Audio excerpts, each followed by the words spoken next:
हाँ, तो वही चाइना जिसको वर्ल्ड का एक सुपर पावर माना जाता है, आज चाइनीज़ वेपन्स वर्ल्ड की most of the countries use करती हैं और जो चाइनीज़ वेपन्स हैं ना, इन्होंने अपना लोहा मनवाया है। हर वॉर के अंदर ये इस्तेमाल हुए हैं, जैसे यूएसए के वेपन्स हैं ना, वो वॉर्स के अंदर इस्तेमाल हुए हैं और उन्होंने अपना लोहा मनवाया है, ऐसे ही चाइनीज़ वेपन्स ने भी अपना लोहा मनवाया है।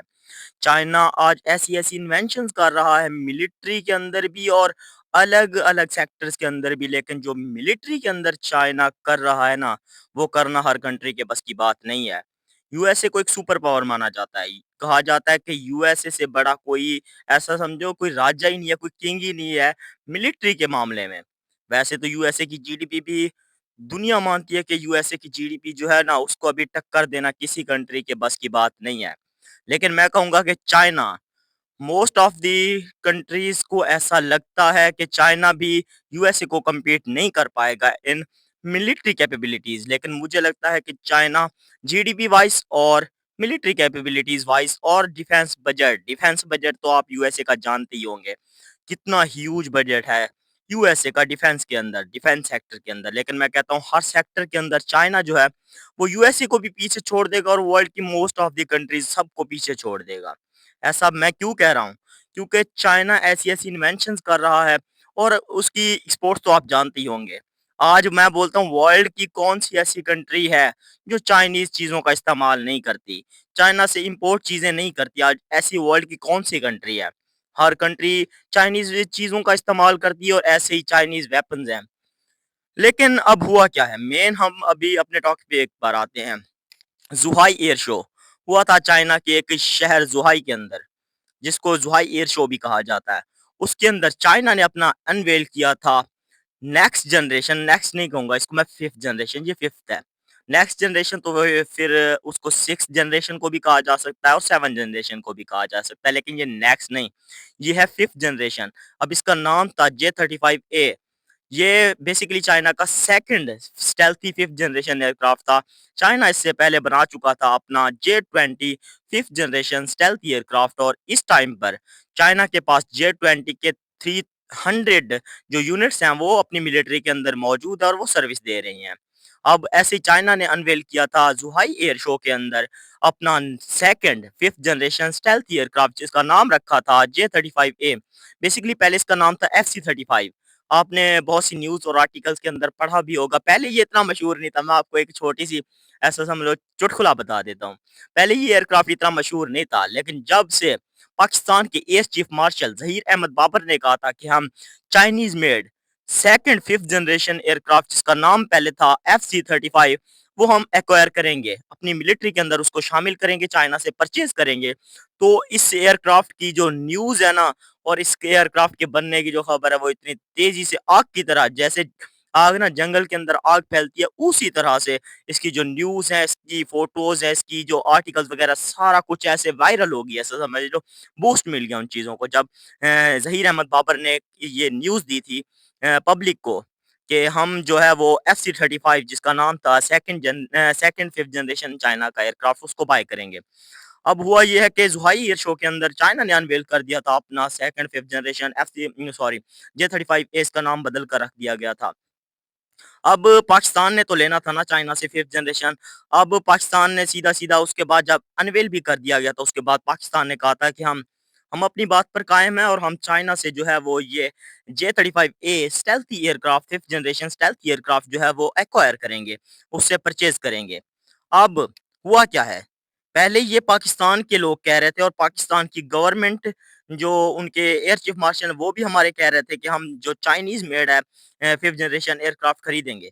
लेकिन अब हुआ क्या है, अब ये चाइना की न्यूज़पेपर्स और चाइना की जो गवर्नमेंट ओन्ड न्यूज़ एजेंसीज़ हैं, उसके अंदर भी पब्लिश होना स्टार्ट हो गया है। चाइना ने सीधा-सीधा कहा है कि हम पहले-पहले तो देंगे पाकिस्तान को 40 5th जनरेशन जे-35A स्टेल्थ एयरक्राफ्ट जो है वो पाकिस्तान को हैंडओवर करेंगे। 40 जो एक ह्यूज नंबर होता है। इससे पता है आपको 3 स्क्वाड्रन्स बन सकती हैं 40 एयरक्राफ्ट से। थोड़ा-सा ऊपर कर लेंगे ना, वो टेंशन नहीं है। लेकिन ऐसा समझ लो अप्रॉक्सिमेटली 3 स्क्वाड्रन तो बनती हैं 5th जनरेशन एयरक्राफ्ट की। और इसका न्यूज़ जब ये पब्लिक के अंदर फैली, वायरल हुई, ये आर्टिकल्स वगैरह जो Chinese government owned news agencies के जो है ना आर्टिकल्स और वीडियोज़ वगैरह पब्लिश हुई, तो ये आग की तरह फैल गई ये न्यूज़ कि पाकिस्तान को मिलने वाले हैं 40 J-35A स्टेल्थ एयरक्राफ्ट। ये न्यूज़ जो है ना आग की तरह फैल गई। अब इससे हुआ क्या? एक तो पाकिस्तान की तो बल्ले-बल्ले हो गई ना, मौजें होगी पाकिस्तान की, साथ में जो पड़ोसी कंट्री है, इंडिया, उसकी ना चड्डी गीली होगी, आप ऐसे समझ लें चड्डी बिल्कुल गीली हो गई। क्योंकि चाइना ने वो सॉरी इंडिया ने ये सोचा नहीं था। उसने बोला कि हाँ, पाकिस्तान कह रहा है लेकिन इसकी जीडीपी बहुत खराब है ऐसा समझ लें। जीडीपी खराब है, इनके जो इंपोर्ट्स हैं वो कम ज़्यादा हैं, एक्सपोर्ट्स कम हैं। उसके साथ-साथ इतनी इनकी जीडीपी नहीं है, इतना इनका मिलिट्री बजट नहीं है, 8-10 बिलियन का तो मिलिट्री बजट है। हमारा 80 बिलियन का 75 टू 80 बिलियन हमारा जो है वो डिफेंस का बजट है, लेकिन हम अभी तक एक्वायर नहीं कर सके 5th जनरेशन एयरक्राफ्ट को, तो पाकिस्तान कैसे कर लेगा? उनका तो 8-10 बिलियन का टोटल मिलिट्री बजट है, तो वो कैसे एक्वायर करेगा? लेकिन जब ये चाइनीज़ न्यूज़ एजेंसीज़ और चाइनीज़ न्यूज़पेपर्स पर पब्लिश हुई ना, तो उनकी चड्डी गीली होगी। उन्होंने कहा, "अरे भाई, ये हो कैसे सकता है? हमने तो सोचा ही नहीं था, हमारे वहमो-गुमान में भी नहीं था कि पाकिस्तान जो है वो जो J-35 स्टेल्थ एयरक्राफ्ट को परचेज़ करेगा। हमें तो लगा बस ऐसे ही उन्होंने छोड़ दी, हवा में छोड़ी है, कुछ नहीं होगा। लेकिन अब उनकी हालत ख़राब हो चुकी है। अब बेसिकली ये J-35A से वो सॉरी इंडिया इतना डर क्यों रहा है? उसकी इतनी फट कैसे रही है? तो मैं आपको बताता हूँ कि ये किस तरह की बला है ये 5th जनरेशन एयरक्राफ्ट, जो अभी तक इंडिया भी उनका पहले मैं आपको बता दूँ वो बना रहे हैं अपना 5th जनरेशन सबसे खतरनाक, दुनिया का सबसे खतरनाक एयरक्राफ्ट, जिसकी आप कैपेबिलिटीज़ को सुनकर हैरान रह जाएँगे। वो होने वाला है सर जी इंडिया का जो है ना एम का 5th जनरेशन एयरक्राफ्ट। अब वो इतना जब उसका नाम लिया जाता है ना तो यूएसए और चाइना और पाकिस्तान सबकी ना चड्डी गीली हो जाती है। आप सुने, उनका जो है ना अभी तक उसको हो गए थे अनाउंस किए हुए तकरीबन कोई 15 साल हो गए, उनका अभी नाम निकला है एएमसीए। उसका पूरा नाम भी नहीं रखा गया है। एएमसीए का मतलब क्या होता है पता है आपको? एडवांस मीडियम कॉम्बैक्ट एयरक्राफ्ट, बस इतना नाम है उसका। ना उसका प्रोटोटाइप पेश किया गया, ना उसका सिर्फ डिज़ाइन बनकर ना वो टेबल पर रखा गया है और कुछ भी नहीं हुआ। 15 सालों से लिटरली आप समझ रहे हैं 15 सालों से कुछ भी नहीं हुआ, सिर्फ डिज़ाइन बनकर ना और उसका advance medium combat aircraft 5th generation और उनके जो यूट्यूबर्स और न्यूज़ चैनल्स वाले गोदी मीडिया ना, वो चीख-चीख कर बोल रहे हैं, "अरे! हमारा सामने देखो हमारा एम का आ रहा है, हमारा एम का आ रहा है।" वो पागल हो गए हैं। ऐसा समझ लें पागल हो गए हैं अपने एयरक्राफ्ट के पीछे, जिसका अभी तक 15 सालों में सिर्फ डिज़ाइन निकला है।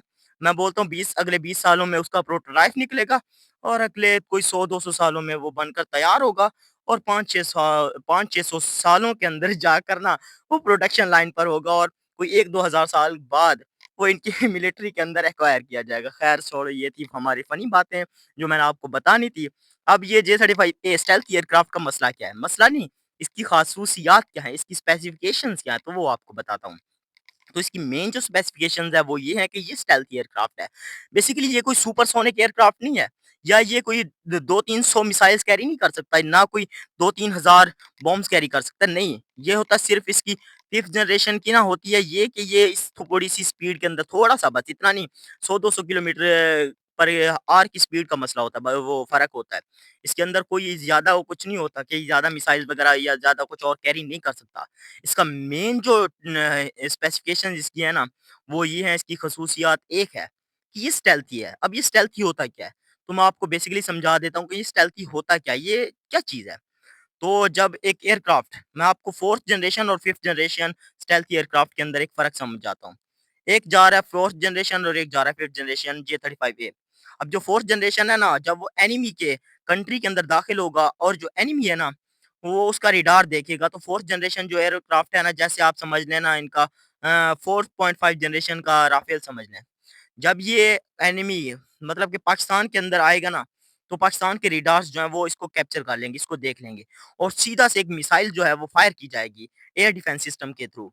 तो वो सीधा जाकर ना उस एयरक्राफ्ट को लगेगी और वो वहीं पर तबाह हो जाएगा, खत्म हो जाएगा। लेकिन जो एयरक्राफ्ट होता है ना 5th जनरेशन स्टेल्थ एयरक्राफ्ट जैसा J-35A, जब ये किसी एनिमी कंट्री के अंदर दाखिल होगा, जाएगा तो जब रेडार वाले देखेंगे ना उनको समझ नहीं आएगी क्योंकि जब परिंदा गुज़रता है ना, तो उसका रेडार के अंदर परिंदा भी आ जाता है। आप ये समझ रहे हैं, रेडार के अंदर परिंदा भी आ जाता है, लेकिन उसका जो डॉट आता है ना, वो बहुत छोटा आता है। तो ऑपरेटर को लगता है कि अरे भाई साहब, ये तो परिंदा जा रहा है, उसको समझ आ जाती है। लेकिन जो होता है ना 5th जनरेशन का स्टेल्थ एयरक्राफ्ट, जब वो जाता है ना, तो वो भी इसी तरह का डॉट देता है। परिंदे से भी छोटा डॉट देता है। तो जो रेडार ऑपरेटर होता है ना, उसको समझ नहीं आती कि बेसिकली हो क्या रहा है। वो बोलता है यार परिंदा आ रहा है सामने से, तो छोड़ो क्यों मिसाइल वेस्ट करनी है, जब कन्फर्म ही नहीं है। लेकिन जैसे-जैसे वो आगे आता जाएगा ना, थोड़ा-सा डॉट बड़ा होता जाएगा, बड़ा होता जाएगा। जब वो मेन आपके पॉइंट पर आ जाएगा ना और अपनी मिसाइल छोड़ेगा ना आपके एयर डिफेंस सिस्टम पर, तब आपको जाकर पता लगेगा कि अरे भाई साहब, ये तो 5th जनरेशन स्टेल्थ एयरक्राफ्ट था।